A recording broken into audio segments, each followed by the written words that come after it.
મહેસાણા જ્યાં ભાજપના ઉમેદવારની સભામાં આચારસંહિતા ભંગના આરોપ સાથે ચૂંટણી પંચમાં ફરિયાદ કરાઈ।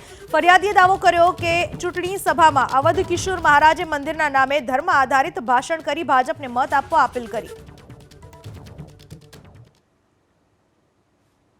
રામ જન્મભૂમિમાં અમે ભવ્ય મંદિર બનાવીશું અને ત્યાં જ અમે ભવ્ય મંદિર બનાવ્યું છે। હજી કૃષ્ણ ભૂમિ બાકી છે અને હજી કાશી વિશ્વનાથ પણ બાકી છે અને એ બંને પછી ઘણું બધું બાકી છે।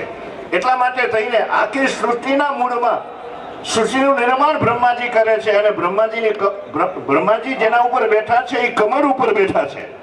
એટલા માટે થઈને આપણે કમળ ખીલાવવું છે। હરિભાઈ બહુ સાદા સીધા અને સરળ સ્વભાવના છે। મારા ખાસ અંગત મિત્ર છે અને હું એને સારી રીતે જાણું છું। મારી જ્યારે કથા શિવપુરાણની હતી ત્યારે રાત દાડો એ મતતા હતા સુણોકમાં। એટલે આપણે હરિભાઈને મારે તો આમાં લખ્યું છે અબકી બાર 400 બાર એવું લખ્યું છે, પણ 400માં પછી જો 4 ઘટ્યા ને તો પાછી મુશ્કેલી છે। એટલે અબકી બાર 450